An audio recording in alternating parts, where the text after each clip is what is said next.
semua, gimana nih kabarnya kawalan muda semua hari ini?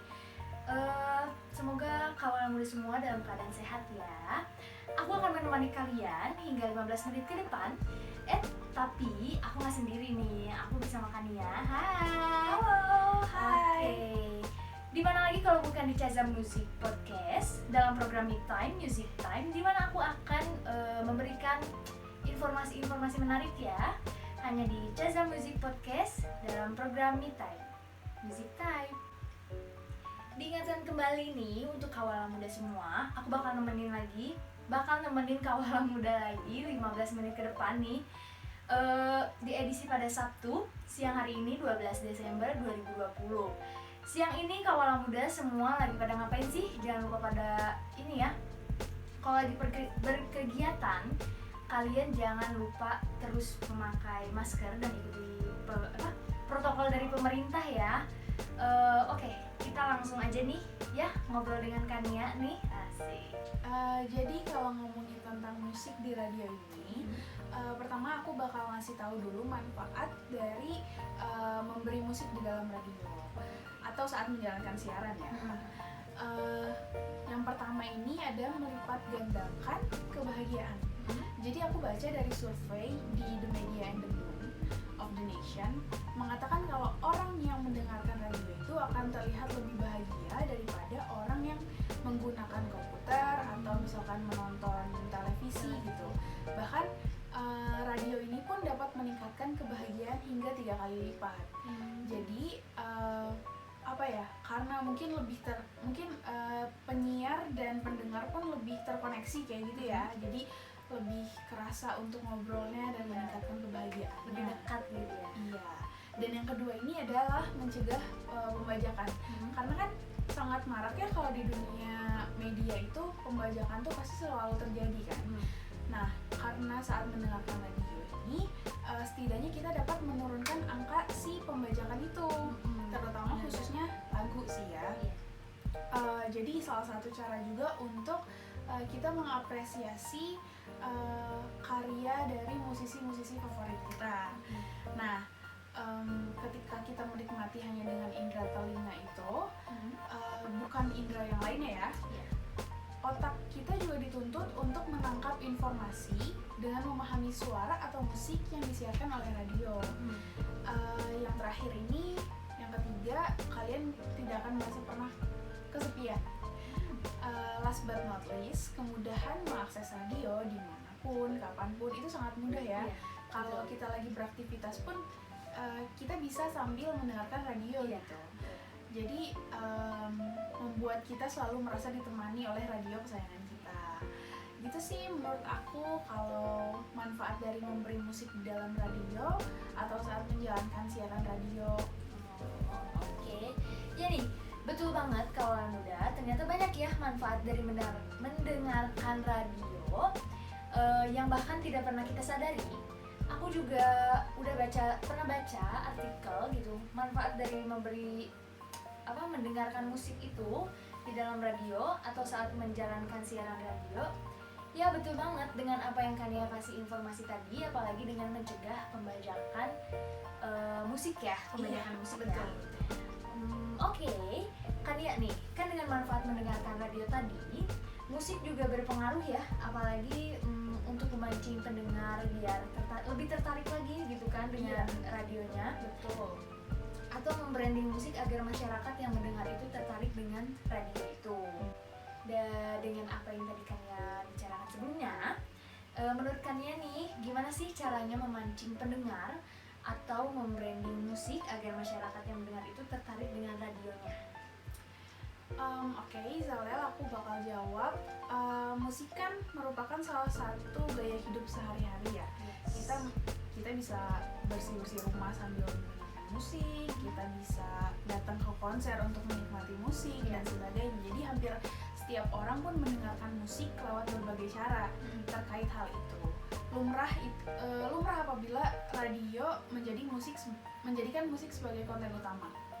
Karena kebanyakan alasannya orang mendengarkan radio adalah untuk mendengarkan musik, bener kan? Betul. Nah, untuk mendengarkan musik secara gratis ini kan melalui radio. Jadi temuan Nielsen dari survei yang dilakukan di 11 kota Nusantara itu mengindikasikan bahwa radio berada di posisi 4 media yang paling banyak dikonsumsi dengan penetrasi 38% di bawah televisi, yaitu televisi itu sekitar 96%, media luar ruangan sekitar 52%, dan media sosial atau internet ya sekitar 40%. Jumlah pendengarnya menurut data Nielsen menembus 20 juta orang per minggu. Dan fakta ini tuh sebenarnya memang menjadi berkah, tapi sekaligus menjadi tantangan nih bagi pemilik stasiun radio. Kenapa? Karena berkahnya itu keberadaan teknologi dan millennials yang seharusnya membuat radio masih bisa bertahan, asalkan mengadopsi dua pendekatan tersebut. Menjadi tantangan itu kalau kita sebagai millennials juga nggak bisa bohong ya, kalau kita tuh cepat bosen, orang itu lebih cepat jadi milenial itu cenderung tidak loyal. Dan untuk cara membranding musik di radio itu nggak hanya produk dan jasa, tapi para pelaku industri musik, khususnya musisi ataupun band itu harus perlu membutuhkan sebuah strategi brand and branding. Nah, hal tersebut bertujuan agar tetap bisa berkembang dan bersaing di tengah sengitnya persaingan yang kompetitif dan kondisi pasar yang dinamis. Suksesnya sebuah band ini tentu nggak luput dari bagaimana membangun dan mengembangkan band yang dipresentasikan. Melalui musik, itu bisa menjadi ciri khasnya. Selain musik yang menjadi ciri khasnya, cara lain dengan mengembangkan band yang terasal dari personel band, stage act, hingga merchandise yang dimiliki oleh band tersebut. Nah, narasumber radio Sonora Danar Pramesti dari Soljah dan Brand Consultants, dan Dwi Anemista Savitri dari Maki menjelaskan suksesnya sebuah band itu tentu tidak luput dari bagaimana cara dia membangun dan mengembangkan band yang akan dipresentasikannya melalui musik yang akan menjadi ciri khasnya. Selain musik untuk menjadi ciri khasnya, jadi cara lain dengan mengembangkan band yang berasal dari personelnya, band, stage act-nya, hingga merchandise yang dimiliki oleh band tersebut. Nah, narasumber dari Radio Sonora Danar Pramesti dari Soljah dan Brand Consultants, Dwi Anemista Savitri dari Maki menjelaskan bahwa setiap band atau industri itu industri musik perlu membutuhkan brand audience. Brand audience ini tidak hanya dinilai dari fans saja, tapi dilihat juga dari publik, dari labelnya, media TV hingga radio. Seperti itu. Tuh, kawan muda ya, dengerin dan ingat apa yang dikasih tahu, informasi yang dikasih tahu tadi sama Kania nih.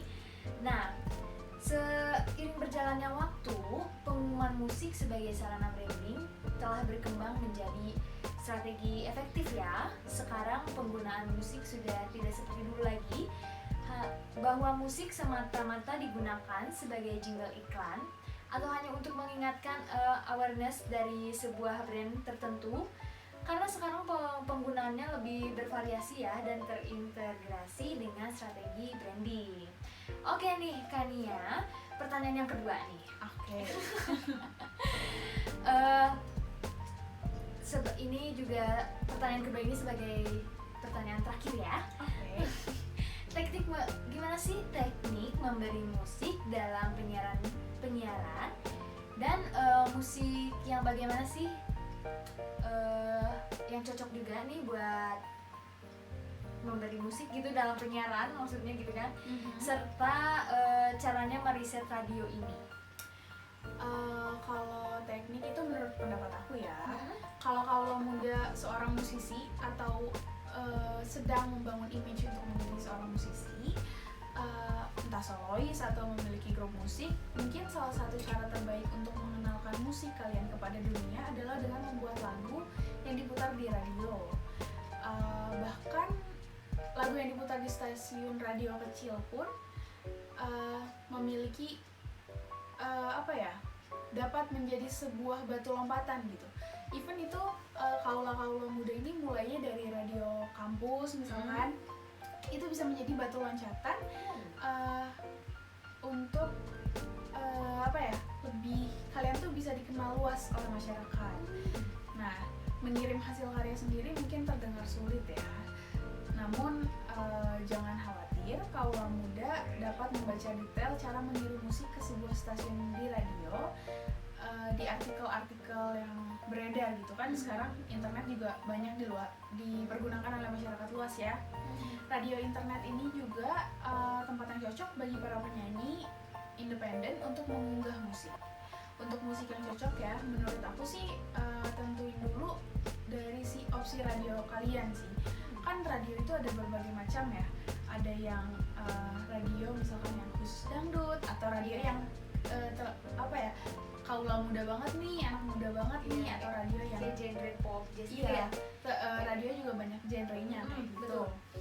Nah, setelah menentukan stasiun radio yang mungkin akan memutar lagu kaula muda, misalkan stasiun radio publik yang ada di AS atau Amerika Serikat, seperti afiliasi National Public Radio lokal, cenderung berfokus pada jenis musik indie, jazz, dan penyanyi penulis lagu. Stasiun radio kampus terdekat dengan kaula muda itu bisa menjadi pilihan yang tepat untuk musik yang menarik pendengar lebih muda seperti rap, hip hop, dan rock. Jadi pastikan kaula muda ini mengirim lagu ke stasiun yang menunjukkan ciri atau jenis musik yang kalian mainkan gitu. Terus kalian juga harus riset, kaula muda harus riset stasiun terdekatnya ya. Kayak gitu. Dengan riset stasiun terdekat dari kaula muda juga harus mulai dari stasiun yang kecil-kecil dulu deh, kalau aku saranin ya.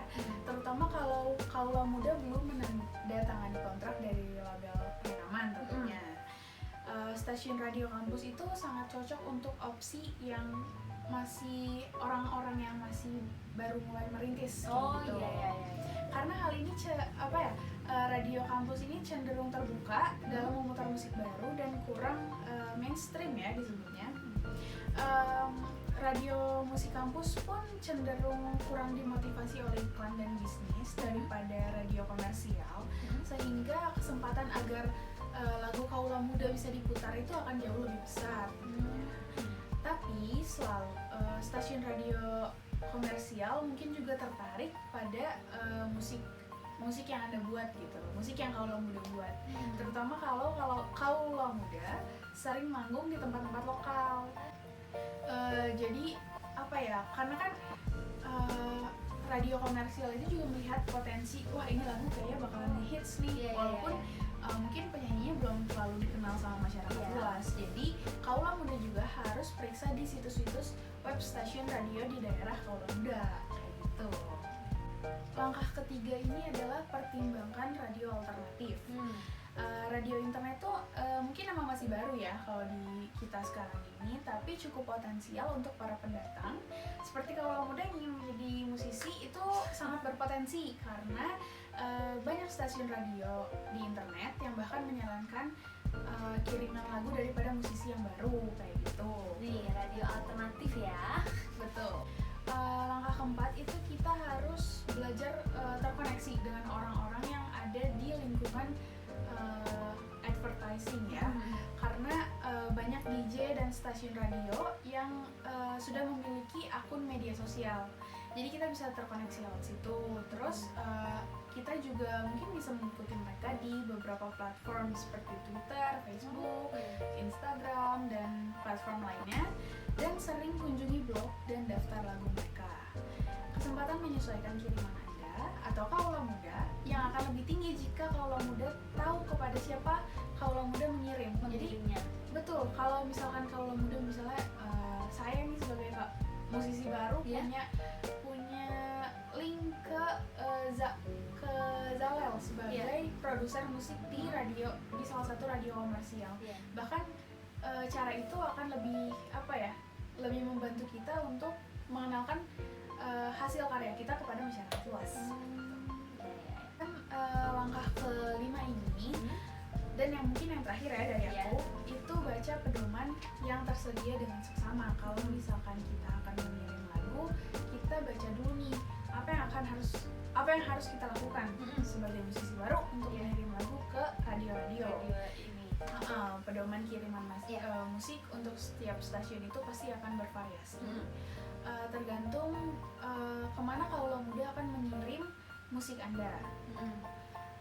Meskipun begitu, musik dalam CD umumnya masih menjadi pertimbangan yang baik cara mengirim musik yang disukai, dan masih ada sedikit segelintir radio yang menerima kiriman berkas digital pada lampiran Gmail atau email. Oh iya, Gmail karena ini juga ya lebih mudah gitu loh. Iya, lebih mudah untuk mengirimkan. Wow, impressive. Oke, makasih banyak nih Kania ya untuk waktu yang kamu luangkan juga dengan informasi yang sangat banyak dan informasi ini semua semoga bisa menambah wawasan ke kawan muda semua ya. Semoga informasi aku tersampaikan ke kaula muda dan menjadi sebuah ilmu baru untuk kaula muda yang ingin memulai karirnya di dunia permusikan, dunia radio gitu kan. Iya. Nah, oke. Kania, sekali lagi makasih banyak. Sama-sama. Udah datang di podcast aku nih di Caza Music gitu kan. Untuk itu podcast kali ini sampai di sini aja ya kaula muda. Terus dengerin podcast aku ya di Me Time. Aku coba deh barengnya sama Kania ya. Oke. Terus dengerin podcast aku di Me Time Music Time. Bye bye.